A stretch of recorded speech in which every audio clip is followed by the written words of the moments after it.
வணக்கம் நண்பர்களே, இந்த வீடியோவில் சண்டிகேஸ்வரர் என்று நாம் வணங்கும் சண்டீஸ்வரர் முன்பு கைதட்டி வழிபடலாமா என்பது பற்றி பார்க்க இருக்கிறோம். சிவத்தலங்களில் காவல் தெய்வமாகவும் கோயில் கணக்கு அதிகாரியாகவும் விளங்குபவர் சண்டீஸ்வரர். இவரை கையை தட்டியும் சொடக்கு போட்டும் வழிபடுவது சிலரது வழக்கமாக இருக்கிறது.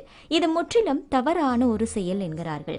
சண்டீஸ்வரர் எப்போதும் சிவ தியானத்திலேயே இருப்பதாக ஒரு நம்பிக்கை இருக்கின்றது. இதனாலேயே இவர் தனது கண்களை மூடியபடி காட்சி தருவார்.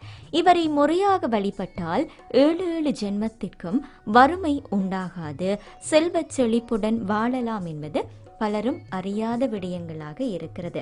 சண்டீஸ்வரர் தீவிரமான சிவபக்தர். இவர் ஒரு முறை சிவபெருமான் மீது கொண்ட பேரன்பினால் மண்ணால் அழகிய சிவலிங்கம் ஒன்றை வடிவமைத்து அதற்கு பூஜை புனஸ்காரங்கள் செய்து வழிபட்டு வந்திருக்கிறார். சிறு வயதிலேயே இவர் இதுபோல செய்து வந்தது அவருடைய தந்தைக்கு ஆச்சரியமாக இருந்திருக்கிறது. அத்தோடு சிவலிங்கத்துக்கு தினமும் நிறையவே பால் ஊற்றி அபிஷேகமும் செய்து வந்திருக்கிறார் சண்டீஸ்வரர். அவரது அப்பாவிற்கு இந்த விடயம் பிடிக்கவில்லை. மண்ணுக்கு பாலை ஊற்றி இப்படி வீணாக்குறானே என்று தந்தை அங்கலாய்த்து ஒருமுறை சண்டீஸ்வரர் செய்த மண் லிங்கத்தை எட்டி உதைத்தாராம். இதனால் கோபம் கொண்ட சண்டீஸ்வரர் ஒரு குச்சியை எடுத்து அவருடைய தந்தையின் மீது வீசியிருக்கிறார். அந்த குச்சி திடீரென கோடரியாக மாறி அவனுடைய தந்தையின் கால்களை வெட்டியிருக்கிறது. சிவபெருமான் மீது கொண்ட மாசற்ற பக்தி அனைவரையும் மெய் சிலிர்க்க வைத்திருக்கிறது. சண்டீஸ்வரரின் பக்தியில் மகிழ்ந்த ஈசன் தமது கோயில்கள் அனைத்திலும் சண்டீஸ்வரர் வழிபாடு இருக்க வேண்டும் என்றும் இனி தமது உணவு மற்றும் உடைக்கு அவரே பொறுப்பு என்றும் வரம் கொடுத்தாராம்.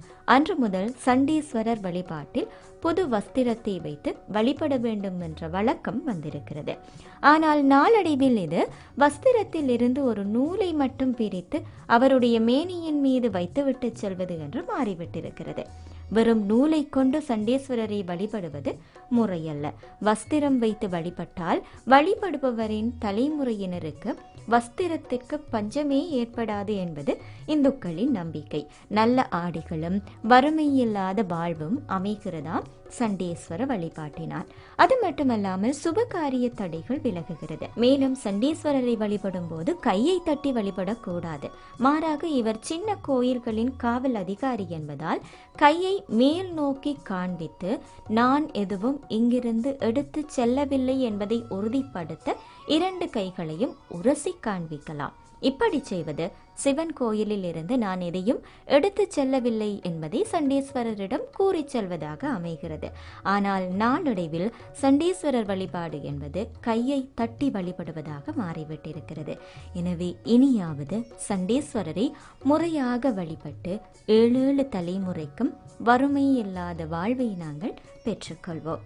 மேலும் இது போன்ற வீடியோக்களை பார்வையிட வணக்கம் லண்டன் யூடியூப் சேனலை சப்ஸ்கிரைப் செய்யுங்கள்.